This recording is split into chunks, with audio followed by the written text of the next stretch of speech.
नमस्कार दोस्तों, कैसे हो आप सब। उम्मीद करता हूँ सभी अच्छे होंगे।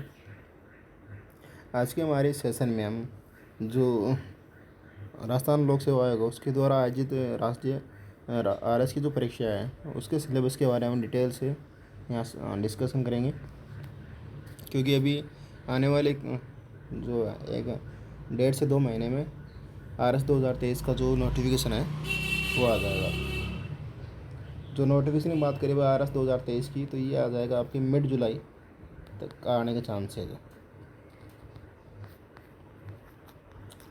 मैं भी आप ही की तरह आर एस परीक्षा की तैयारी कई वर्षों से कर रहा हूँ। तो मेरा जो ये चैनल है आर एस अकेडमी, इसको शुरू करने का एक ही मकसद है कि भाई इसके साथ मेरी तैयारी भी होती रहे, वो साथ ही साथ में जो मेरा अनुभव है उन सबको मैं आपके साथ साझा कर सकूँ। ठीक है। और जो भी स्टूडेंट आर एस की जो तैयारी कर रहे हैं उन सबको एक अच्छा कंटेंट उपलब्ध करा सकूँ, और साथ में ये बता सकूँ कि आर एस प्री है, इसको कैसे पास किया जाए, कम समय में आर एस प्री के एग्ज़ाम को कैसे क्लियर किया जाए। कि भाई क्योंकि जो सिलेक्शन होगा वो हमारा मेन से होगा। आर एस प्री के सिर्फ ये क्वालिफाई नेचर है एक आर एस प्री। मान लो आपकी कट ऑफ गई और आपने पास कर लिया तो उसके नंबर नहीं जुड़ेंगे आपके मेंस में। इसमें सिर्फ आपको कोई पास करना है।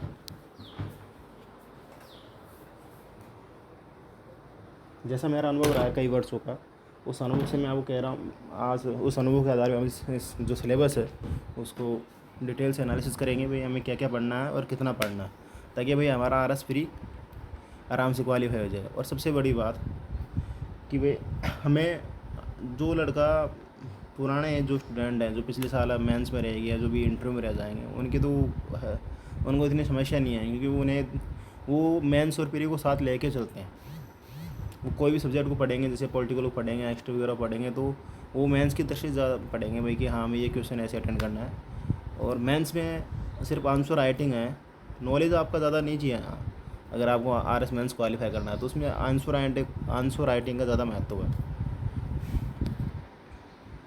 चलो हम अभी आर एस प्री के सिलेबस को डिस्कस करते हैं। अभी तक आर एस 2023 का जो नोटिफिकेशन नहीं आया है, ये जो हमारे पास जो सिलेबस है वो 2021 का है। देख लेते हैं भाई। जो पेपर हो इसमें हमारा जो आर एस प्री का पेपर होगा, ये लगभग 3 घंटे का प्रश्न पत्र आयोजित किया जाएगा। ठीक है, 200 अंकों का होगा और इसमें 150 क्वेश्चन आएंगे। यानी कि आप मान के चलो जो पर क्वेश्चन है उसका 1.2.6 या 3 पॉइंट, जैसे मान लो मैं यहाँ भाग भी देता हूँ तो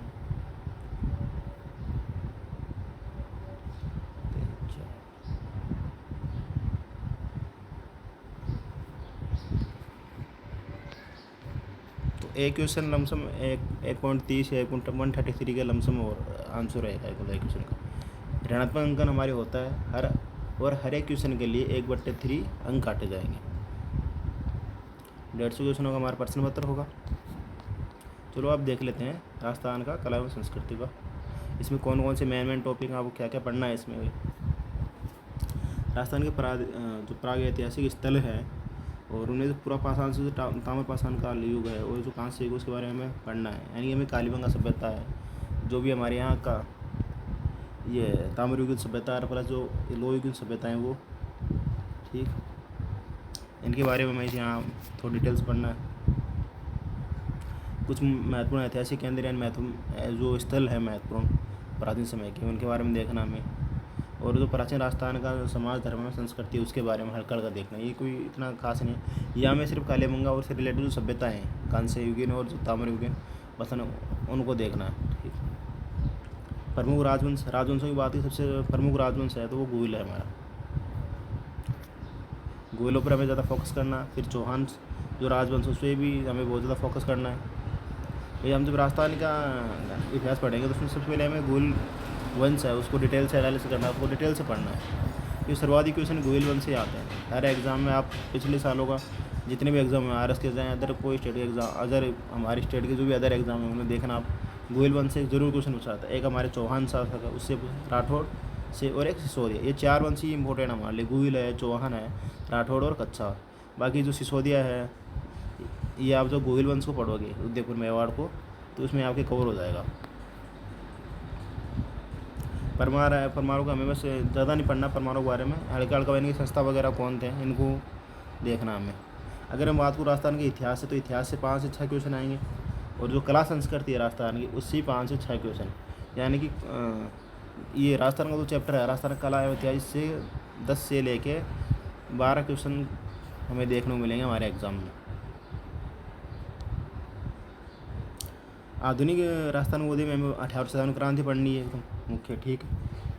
ये सामाजिक जागृति कार्यक्रम में 1857 का जो है, प्लस जो किसान आंदोलन है, ठीक, और इसी के साथ जो जनजाति जो आंदोलन हुए हैं, और प्रजामंडल, वो समाचार पत्रों को हमें खास तौर पर ध्यान देना, क्योंकि अभी जो एग्ज़ाम का दृष्टि देखा जाए तो अभी क्या एग्ज़ाम का पैटर्न लगातार बदल रहा है, और तो एग्जामिनर काफ़ी अच्छे क्वेश्चन बना रहा है। तो हमें समाचार पत्रों की जो भूमिका है राजस्थान में, इसमें 1857 क्रांति वगैरह या अदर जो भी हमारे जनजातीय आंदोलन हुए हैं या जो प्रजामंडल आंदोलन हुए हैं उनमें, तो उनको हमें सही से देखना है। एक बार प्रजामंडल हमने देख लिया था, राजस्थान का एकीकरण, इसको भी सही से डिटेल से पढ़ के जाना है इन टॉपिकों को हमें। भाई ऐसा नहीं हो कि हम पढ़ रहे हैं और फिर ऊपर ऊपर नहीं है, मैंने बिल्कुल डिटेल से कवर करना था कि हमारा इनमें से कोई भी क्वेश्चन ना छूटे। राजस्थान की वास्तु परंपरा का मतलब ये मंदिर वगैरह हैं, किले हैं, महल हैं, और जो मानव निर्मित जो जलीय आकर्षण संरचनाएँ हैं उनके बारे में ध्यान। चित्रकलाओं में आपको एक तो ये जो चित्रकार है वो, और उनकी विशेषताएं, बस ये 2 चीज़ें आपको ध्यान रखनी है। मुख्य रूप से आप तो चित्रकारों के नाम याद कर लेना, कौन कौन से महिला चित्रकार, जैसे कमला विलायची, अमरनाथ द्वारा शैली संबंधित है ऐसे, ठीक। हस्तशिल्प ये छोटे टॉपिक है, ज़्यादा बड़े नहीं है।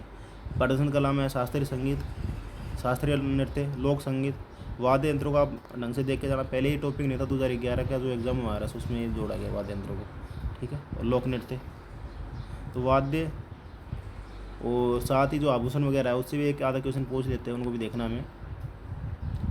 कुल मिला कहने का मतलब कि इस टॉपिक से हमारे राजस्थान कला एवं संस्कृति से 10 से 12 क्वेश्चन आएंगे, और ज़्यादा नहीं तो हमें 10 से 12 क्वेश्चनों में से हमारा टारगेट होना चाहिए 7 से 8 क्वेश्चनों, या 8 से 10 क्वेश्चन मान लो आप, क्योंकि 2-3 क्वेश्चन ऐसे आएंगे जो हमसे किसी भी स्टूडेंट से जो हल नहीं होंगे, या उसने कभी देखे ही नहीं होंगे ऐसे क्वेश्चन।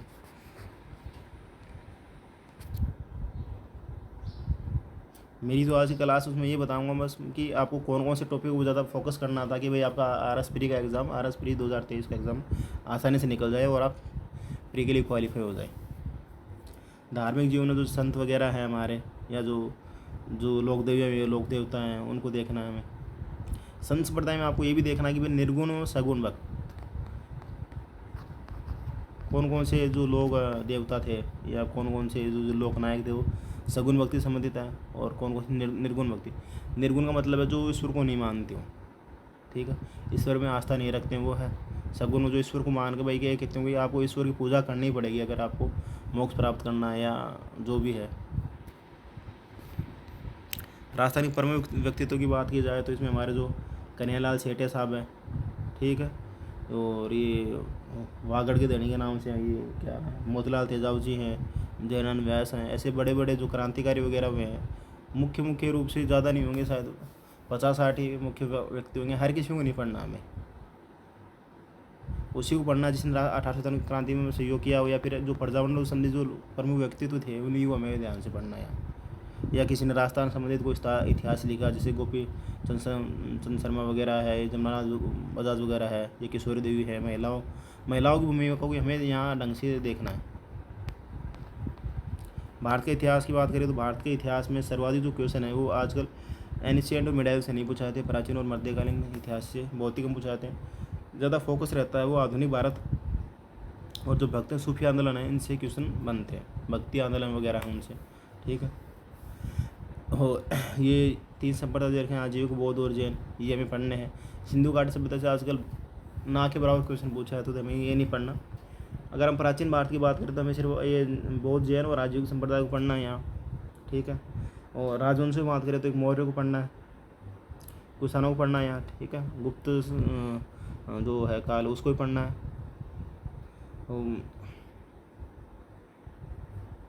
बाकी मुगल काल में हमें जो जितने भी युद्ध हुए हैं उनको भी ढंग से देखना है वो। और भक्ति सूफी आंदोलन को आप जरूर पढ़ के जाए, क्योंकि इनसे क्वेश्चन इंपॉर्टेंट है ये टॉपिक, इससे क्वेश्चन आते हैं हर एग्ज़ाम में। बात की जाए आधुनिक भारत, ये अच्छा टॉपिक है। वहाँ से जो है प्राचीन और मध्यकाल भारत से 2 से 3 क्वेश्चन देखने को मिलेंगे आपको, लेकिन आधुनिक भारत से 5 से 6 क्वेश्चन आपको लमसम 4 से 5 क्वेश्चन देखने को मिल जाएंगे एग्ज़ाम में, जिनमें एक तो ये हमारे गांधी युग है उसके बारे में पढ़ना है, एक जो पश्चिमी शिक्षा है उसका हमारे जो भारतीय समाज में क्या प्रभाव पड़ा उसके बारे में देखना है, ठीक है। तो सामाजिक और धार्मिक सुधार आंदोलन जैसे राजा राम मोहन राय साहब ने उन्होंने जो भी सुधार आंदोलन किए उनको देखना है, रविंद्रनाथ टैगोर वगैरह हैं इनको। एक 18 क्रांति में यहाँ भी पर 18 क्रांति में हमें डिटेल से पढ़ना है, ठीक है। राज्यों का भाषा यात्रा जो पुनर्गठन हुआ उसके बारे में, नेहरू युग में जो संस्था ने निर्माण थे, नेहरू युग को कब से कब तक माना जाता है, जब तक वो प्रधानमंत्री रहे हैं, ठीक है। जवाहरलाल नेहरू साहब तब तक ही हमें देखना है। और एक इसमें एक टॉपिक है अपने आधुनिक भारत में, ये नाम याद नहीं आ रहा मेरे को, मैं लास्ट तक अगर याद आएगा तो वीडियो लास्ट में बता दूँगा आपको, वो टॉपिक जरूर आपको पढ़ के जाना है। विश्व में भारत को, इसमें आप नोट्स बना लीजिए अपने, और इसको हमेशा एटलस के थ्रू ज़रूर पढ़िए भाई। जब भी आप ज्योग्राफी पढ़ते हैं तो एटलस का उपयोग ज़रूर करें, ताकि वो आपको लंबे समय तक याद रहे, ठीक है। इसमें आपको जो 4 नाम दे रखे हैं, पर्वत है, पठार, मैदान और मरुस्थल, ये इसमें पढ़ना। जब भी आप ये पढ़ोगे, महाद्वीप वगैरह पढ़ोगे, उत्तरी अमेरिका, दक्षिण अमेरिका, यूरोप, अफ्रीका, एशिया, जब भी आप इनको पढ़ोगे तो आपको सिर्फ वहाँ पर्वत देखने में, कौन कौन से पर्वत कहाँ स्थित है, पठार कौन सा पर्वत कहाँ, पठार कहाँ, मैदान और मरुस्थल, इनको भी देखना है। बाकी जो फालतू की अदर जो डिटेल हमें नहीं पढ़नी है, क्योंकि यहाँ साफ साफ दे रखा है कि भाई प्रमुख इस्तेलाह करते हैं, और प्रमुख इस्तेलाह करते हुए क्या क्या नाम दे रखा है, पर्वत दे रखा है, पठार है, मैदान है, मरुस्थल का, ठीक है। प्रमुख नदियाँ और झीलें, बस। कृषि के प्रकार देखने हैं आपको, इससे पूछ भी लेते हैं क्वेश्चन, हो नहीं पूछ, लेकिन यहाँ से तो क्वेश्चन आएंगे। औद्योगिक प्रदेश, ये भी इंपॉर्टेंट है भैया, सारे जितने भाई कौन कौन सा है, उत्तरी अमेरिका जैसे शिकागो है, जैसे उसे वहाँ मांस की मंडी भी सर्वाधिक, और जैसे अदर जो है भाई, जैसे भारत के जो सिलिकन वैली है बेंगलोर को जाना जाता है, तो विश्व में सिलिकन वैली किसको जाना जाता है, इस तरीके के जो क्वेश्चन बनते हैं, मतलब कौन कौन सा इस्तेलाकृति जो प्रदेश है वहाँ से क्या क्या किस चीज़ का उत्पादन होता है, और को कौन कौन से उद्योग धंधे फेमस, उसको देखना हमें। पर्यावरण मुद्दे, मरुस्थलीकरण है, वन उन्मूलन है, इनसे बेसिक क्वेश्चन बनेंगे। तो आपको ग्लोबल जो वार्मिंग है इसके बारे में अच्छे से पढ़ के जाना है, और ओजोन और शेप उसके बारे में बात करूँ भाई। इसे विश्व के भूगोल से तो इससे ज़्यादा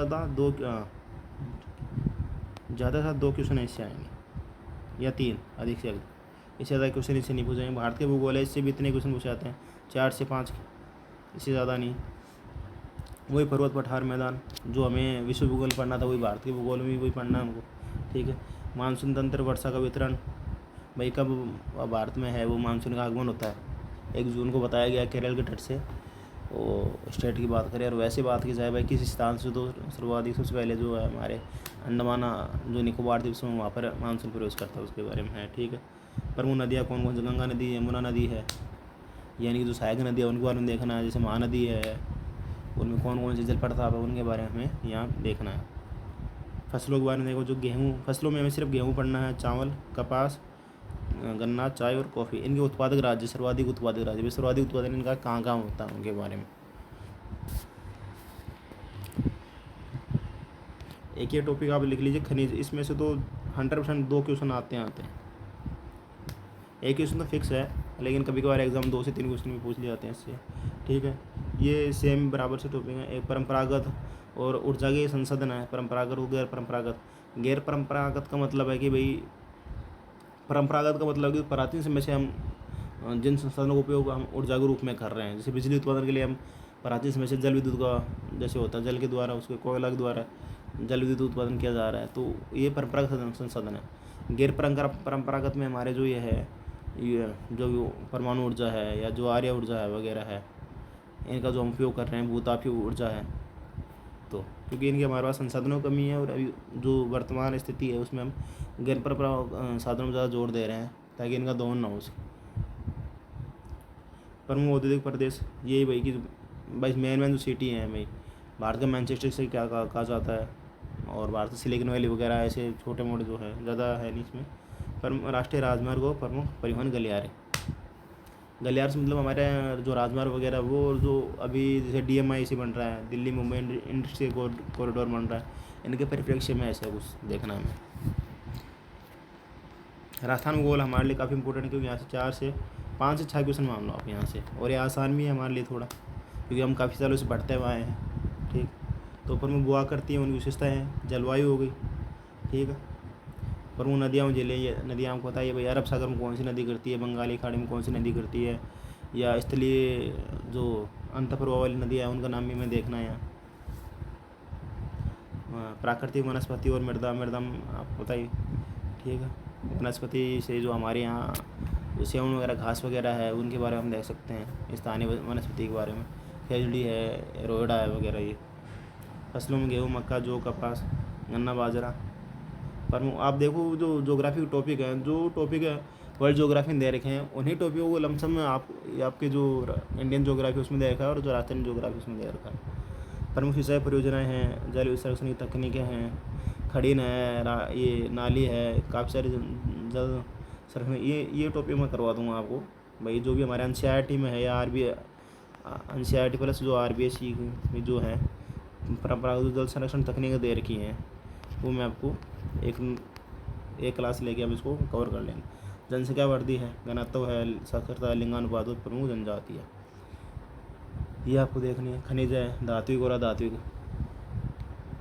ऊर्जा संसाधन है, परंपरागत, गैर परंपरागत है, आपको पता है। जैव विविधता में है भाई, जैव विविधता में हमारे यहाँ कितने तो राष्ट्रीय उद्यान हैं। ठीक है, कितने भी कंजर्वेशन है, अभी जैसे 27 कंजर्वेशन रिजर्व हो गए अभी वर्तमान में, अभी 27 हुआ है, कल परसों जो 12 में जो रामगढ़ है, वो नाम भूल गया, उसको घोषित किया है। तो ये क्या धीरे धीरे बढ़ते रहते हैं, इनको देखते रहेंगे। पर्यटन परिपथ सबसे इम्पोर्टेंट टॉपिक, जहाँ से अकेला जो 10 से 12 क्वेश्चन कवर करेगा।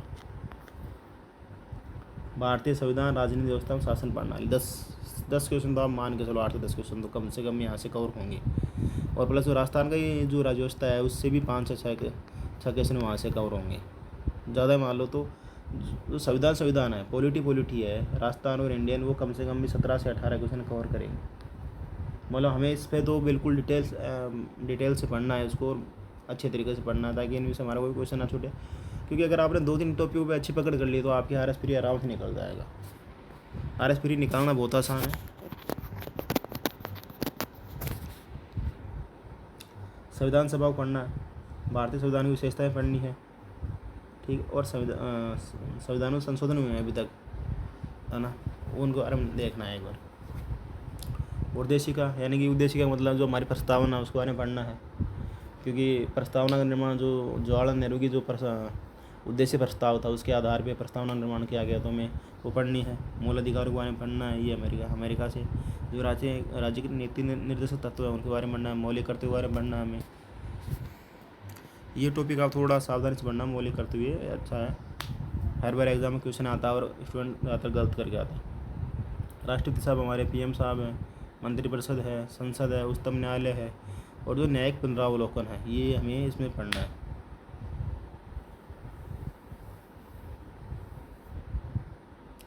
भारत का निर्वाचन आयोग है, ठीक है, इलेक्शन कमीशन है, CAG का पद है, नीति आयोग है, जो नीति आयोग जिसने योजना आयोग की जगह ले ली है, और 2015 में इसकी स्थापना हुई है, 1 जनवरी 2015 से। प्रथम बैठक की बात करें फरवरी 2015 है। केंद्रीय सत्कर्ता आयोग है, ठीक है, और लोकपाल है, केंद्रीय सूचना आयोग है, और राष्ट्रीय मानवाधिकार आयोग। ये आयोग तो हमें पढ़ने हैं, क्योंकि इनमें से शायद 2 से 3 क्वेश्चन इन्हीं से बन जाते हैं। संघवाद है, भारतीय लोकतांत्रिक राजनीति है, गठबंधन सरकार है, राष्ट्रीय एकीकरण है। ये इतना इंपॉर्टेंट नहीं है, आपको कहीं मिलेगा भी नहीं ये टॉपिक है, ठीक है ना। तो यही हमारे लिए ऊपर के हैं, ये करंट से रिलेटेड है, जो आपको है ना, ये भारतीय लोकतांत्रिक जो राजनीति है, गठबंधन की जो सरकारें हैं, और राष्ट्रीय एकीकरण है।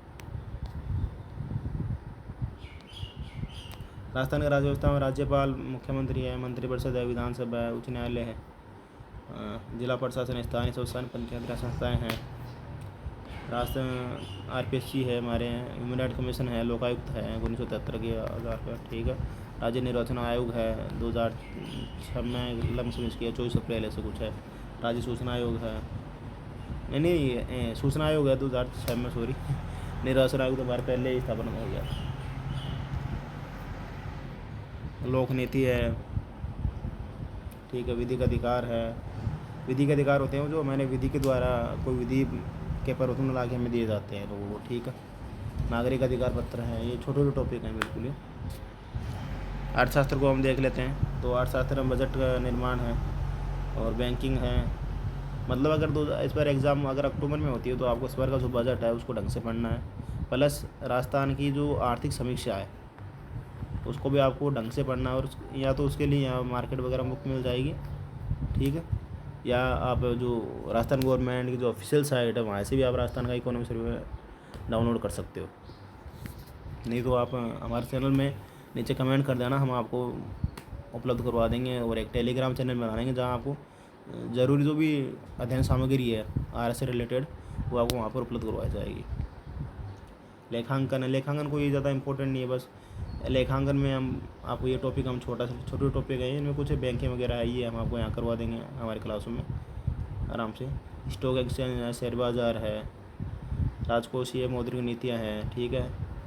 मौद्रिक नीतियाँ कौन बना, राजकोषीय नीति कौन बनाता है, तो मौद्रिक नीति तो जो हमारी RBI है वो बनाता है, और राजकोषीय नीति को निर्माण कौन करता है, तो ये हमारी जो भारत सरकार है या स्टेट गवर्नमेंट होती है, वित्त मंत्रालय के द्वारा की जाती है। सब्सिडी है, अभी सब्सिडी मिल ही रही है, आपको पता ही है भाई, 1000 का सिलेंडर आपको 500 रुपये मिलेगा। उज्ज्वला योजना में पंजीकृत महिलाएं उनको। ई कॉमर्स है, मुद्रास्फीति है, ये इम्पोर्टेंट, इसमें सिर्फ 2-3 टॉपिक ही इम्पोर्टेंट है। एक तो ये मुद्रास्फीति, ठीक है, एक राष्ट्रीय आय हमारे,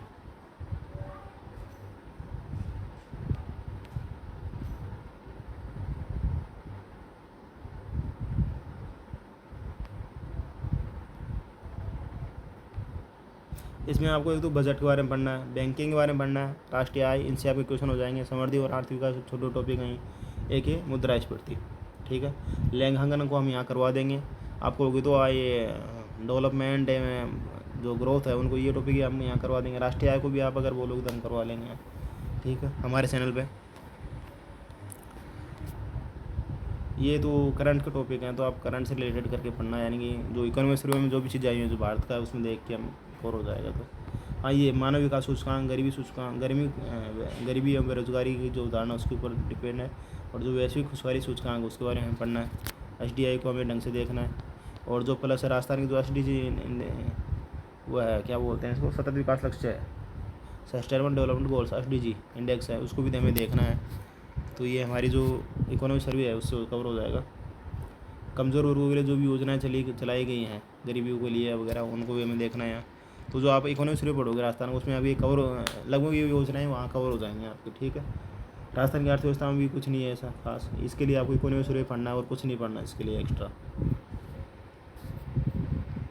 विज्ञान एवं प्रौद्योगिकी, इसमें आप देख लेना आपके हिसाब से, कोई भी मार्केट से कोई गाइड मिलती है तो आप वो गाइड लेना ना छोटी सी, क्योंकि इससे ज़्यादा क्वेश्चन नहीं आएंगे आपके, 7 से 8 क्वेश्चन आएंगे इसमें, ज़्यादा खींच के आएंगे। वैसे 4 से 5 क्वेश्चन देखने को मिलते हैं हमेशा, इन 7 से 8 क्वेश्चन मान लो आप। आहार है, पोषण है, रक्त समूह, आरज कारक है, ठीक। नैनो, हाँ, ये टेक्नोलॉजी वाला जो है ये करंट से रिलेटेड ही आपको पूछा जाएगा। फिर आप नैनो टेक्नोलॉजी परिभाषा है उसको, बायो टेक्नोलॉजी वगैरह है, इनको आप देख लेना एक बार। थोड़े ज़्यादा डीपली जाने की जरूरत नहीं है मेपरी के लिए, बस हल्का हल्का, बस कोई बुक ले आना आप RSPरी के अकॉर्डिंग इसमें, उससे आपका काम चल जाएगा। स्वास्थ्य देखभाल, संक्रामक असंक्रामक जो पशुजन्य रोग है उनके बारे में देखना है, ठीक है। पर्यावरणीय परिस्थिति के जो परिवर्तन है उनके प्रभाव देखने, जैव विविधता, वही हमारे जो राष्ट्रीय उद्यान वगैरह उनके बारे में देखना है बायोडाइवर्सिटी में। तो कृषि उद्यान है, उद्यान विज्ञान वाणिज्य पसंद विषय संदर्भ में। अब मैं सबसे आसान जो आपको बताने जा रहा हूँ, ये रीजनिंग के जो टॉपिक है, जैसे कथन मान्यताएँ, कथन तर्क हैं, कथन निष्कर्ष है, इससे तो आप कोई मानोगे 3 क्वेश्चन तो आ जाएंगे, इससे आते हैं हमेशा, ठीक है। आसान भी है, इसमें स्कोर भी करना आसान है इस टॉपिकों में। तो जो मैथ और रीजनिंग आएगी वो हमारे 10 से 12 क्वेश्चन के बीच में आएगी। तो ये आपको ढंग से थोड़ी सही से कवर करनी है। अगर आप पहले से है तो आपको दिक्कत नहीं। ये करंट आप अगर रेगुलर मामूल पढ़ रहे हो, 2 महीने वाली आती है, उसको आप रेगुलर पढ़िए और एक वार्षिक अंक ले आइए, ठीक है। तो इससे क्या हमारा जो भी करंट के 18 से 20 क्वेश्चन आएंगे हमारे पेपर, बिल्कुल है, 15 से प्लस ही क्वेश्चन देखने को मिलेंगे आपको करंट के। आप साइंस पर गिन लेना पेपर आए तो इसका हमारा 80% जो करंट है इनसे कवर हो जाएगा मोमल से। सिर्फ एक ही बुक पढ़नी है हमें, कोई सी पढ़ो आप भाई, मोमल नहीं पढ़ो तो आप कोई कोचिंग विशेष की कोई कोचिंग बुक्स वगैरह पढ़ते हो करंट के लिए तो हो जाएगा। बाकी मैं तो कई सालों से मोमल ही पढ़ रहा हूँ, तो मोमल मेरे को बेस्ट बुक लगती है, मतलब ठीक है। हम आपको ये बता रहे हैं भाई क्या क्या पढ़ना आप। एक तो पॉलिटी ढंग से पढ़नी है, अगर आपको RSPD का एकदम सही से पास करना है जल्दी तो पॉलिटी को ढंग से, क्योंकि पॉलिटी से आएंगे कम से कम भी आपके 17 से 18 क्वेश्चन, ठीक है। रीजनिंग और मैथ की बात करें तो इससे आ जाएंगे आपके कितने, 17 क्वेश्चन वहाँ से मानो, और 15 क्वेश्चन यहाँ मान लेते हैं हम, करंट के मान लेते हैं 15 क्वेश्चन, 15 30 सर 47 क्वेश्चन तो यहाँ हो गए। अगर इन 47 में आप 40 का स्कोर भी करते हो तो बाकी आपको ज़्यादा क्वेश्चन नहीं चाहिए हमको, 70 से 75 क्वेश्चन अगर आप फ्री में करते हो, कोई भी कैटेगरी का बंदा हो, चाहे ST हो, चाहे OBC हो, जनरल हो, ठीक, तो 70 से 75 क्वेश्चन अगर उसके राइट हैं, काट पीट के बैठ रहे हैं एग्ज़ाम में फ्री में, तो उसका आराम से मेंस के लिए कॉल हो जाएगा। मेरिट आप वही रहेगी 80 85 90, ज़्यादा खींच के 90 मान लो, इससे ज़्यादा नहीं जाएगी मेरिट कभी भी। तो हमारा टारगेट ये है कि हमको पहले पॉलिटी को कवर करना है, करंट को कवर करना है, रीजनिंग और मैथ। आप एक कोई भी चैनल से आप, जैसे ऑनलाइन काफ़ी सारे चैनल है जो मैथ रीजनिंग करवाते हैं, आप 25-25 क्वेश्चन की सीरीज़ होती है, 10-15 मिनट 15-20 मिनट लगेंगे, आप उनको काट लिया करो डेली, 2 दिन 3 दिन छोड़ के एक दिन कर लिया करो, आपके आराम से कवर हो जाएंगे, ठीक है। उसके अलावा हमें जो ज्योग्राफी है उस पर थोड़ा फोकस करना है, और राजस्थान इकोनॉमी शुरू है उस पर भी अच्छा फोकस करना, उससे हमारे काफ़ी अच्छे क्वेश्चन होंगे।